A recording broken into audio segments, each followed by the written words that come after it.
Richard Olin, bonjour. Bonjour. Alors nous sommes sur le site Hillman là aujourd'hui, ça se prépare, tout le monde arrive, Oui. bientôt le camp va être ouvert. Oui, le camp ouvre à partir de demain et ce jusqu'au 9. Alors en quelques mots, le Suffolk Régiment, son histoire.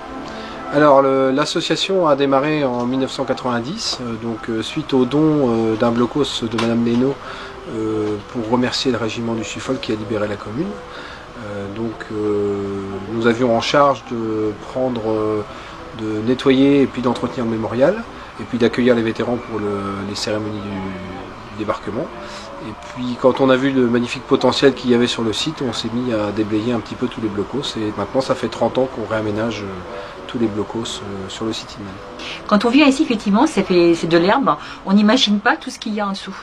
Et oui, c'est la particularité de ce site, donc c'est le poste de commandement des défenses côtières allemands. La particularité, c'est que tous les blocos sont souterrains. Donc effectivement, quand on a un visuel au-dessus du sol, on ne se rend pas compte de tout ce qu'il peut y avoir en dessous. Donc vous avez fait une association pour le Suffolk Régiment. Vous vous retrouvez tous les ans ici. Depuis combien de temps? Oui, alors ça fait maintenant, depuis 1998 qu'on réalise un camp avec maintenant ce sont devenus des amis collectionneurs qui viennent des quatre coins de la France, donc du Pas-de-Calais, de Seine-Maritime, on a eu des Bretons, on a nos amis de Haute-Saône qui viennent, enfin voilà, 14 heures de trajet en Jeep et Dodge pour venir nous rejoindre, pour passer un bon moment pendant quelques jours et puis honorer le mieux qu'on puisse les vétérans du Suffolk et les autres vétérans. Comment se passe un tel camp? Il faut sacrer intendance. Oui, alors c'est beaucoup d'organisation et puis maintenant avec le nombre d'années d'expérience, ça nous permet de bien assurer la chose. Donc c'est de l'intendance, c'est bon, tout ce qui est réservation au préalable et puis le matériel auprès de la municipalité de Colleville, que je remercie au passage. Les douches, ils nous octroient les douches pour la période du camp. Nous, c'est toute l'intendance en interne au sein de l'association pour les repas, etc. Et puis la mise en place surtout du camp qui prend énormément de temps. Combien de véhicules seront présents? Donc cette année, on aura à peu près 35 véhicules. C'est compliqué de les entretenir? C'est assez compliqué, mais malgré tout, on arrive encore à trouver des pièces. La particularité des véhicules, notamment les véhicules américains, c'est qu'il y a encore beaucoup de stock. Donc on arrive à trouver des pièces assez facilement en France et puis aux États-Unis. Quel type de véhicule vous avez? Alors on a de la Jeep, du Dodge forcément, quelques GMC et puis des motos, des sidecars, on a un beau sidecar allemand.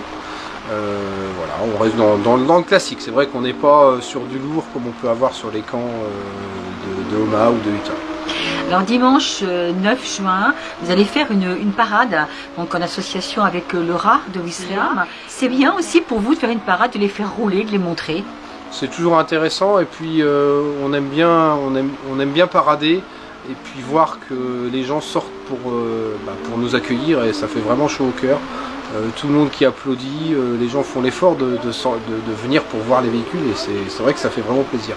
C'est un peu aussi notre remerciement voilà, de sortir en parade comme ça. Vous êtes aussi quelquefois en costume, en tenue militaire?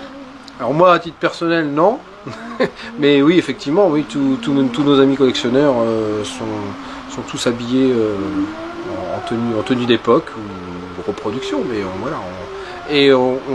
On se félicite qu'il y ait de plus en plus, depuis plusieurs années, de plus en plus d'amis à nous qui s'habillent en anglais. Il ne faut pas oublier qu'on est quand même un secteur britannique. Tout à fait. Et donc on a notamment un camp anglais qui s'est constitué cette année. Donc ça fait plaisir, des collectionneurs qui seront habillés en Suffolk, un groupe de reconstitution anglais. Alors, petite question, quelquefois il y a des petits soucis pour redémarrer les voitures. Ce sont des véhicules qui ont au bas mot 75 ans, donc forcément ça nécessite un petit peu d'entretien et puis c'est quand même un petit peu capricieux. Donc c'est vrai que là actuellement il tombe un petit peu d'eau. Oui, un petit peu. Le bon temps normand, voilà. Les véhicules n'aiment pas du tout. Ah, d'accord. À l'humidité c'est très compliqué. Une fois que c'est démarré, il ne faut pas l'arrêter. Parce que quand il pleut comme ça, pour les redémarrer, c'est très compliqué. Et pourtant, ils ont vécu un débarquement sous le mauvais temps. Hein. Oui, mais c'était des véhicules neufs. Alors, le camp va ouvrir officiellement demain? Oui, le camp va ouvrir demain. Et nous, au sein de l'association, nous ouvrons aussi nos locaux à la visite. Donc à partir de 10h à midi et 14h à 18h30. Et puis rendez-vous dimanche sur les routes pour vous voir, vous regarder et participer. Eh bien, ce sera avec grand plaisir. Merci beaucoup, Merci. Richard.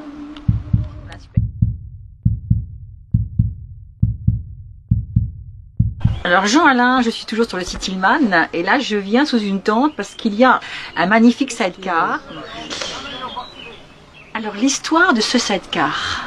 Alors ce sidecar, je l'ai acheté quand j'avais 14 ans, chez un ferrailleur. Et elle était détruite 3 jours après.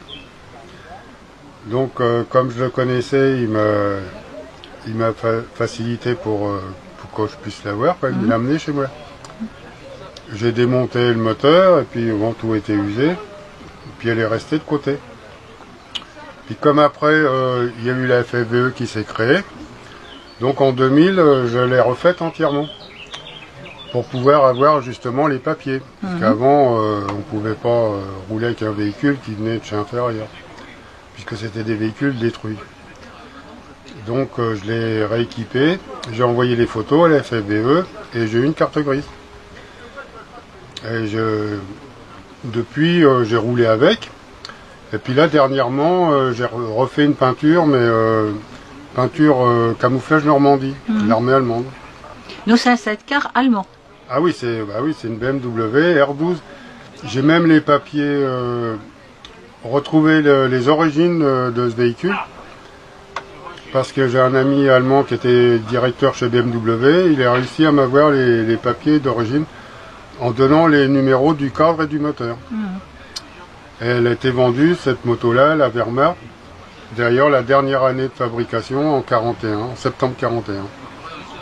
Ce sont des motos qui sont puissantes. Hein. Oh non, non, ça fait que 20 chevaux. Hein. D'accord. Par contre, c'est fiable comme tout. Hein. Depuis que je l'ai refaite, j'ai jamais touché à quoi que ce soit. J'ai fait 15 000 km à peu près avec. Hein. Donc là, elle est à l'abri, elle craint la pluie ou c'est comme ça? Bah, non, c'est parce que j'ai fait un équipement d'origine qui est en toile, hein, la tente. Et donc si ça prend l'eau après, bah, faut sécher tout. Quoi. Mais ah non, elle craint pas la pluie, hein, elle a déjà roulé maintes fois sous la pluie. Ben, bon camp, en espérant que le soleil va revenir. Mais bon. Oui, bah, c'était le temps de l'époque, hein, on va pas se plaindre, hein, non, il fait pas si froid que ça déjà. Tout à fait, oui. Oui, et puis il n'y a pas les balles qui sifflent à droite et à gauche. Soyons positifs. Voilà, donc pour nous c'est un peu des vacances hein, aussi, mais il ne faut pas oublier les commémorations. Tout à fait, important. On est le là souvenir, pour ça, hein. tout à fait, souvenir important. Parce que mon père quand même était dans la résistance. Donc pour vous c'est important de venir effectivement, de commémorer, le souvenir c'est important. Il ne faut pas jamais oublier. Oui, on vous sent très ému. Oui.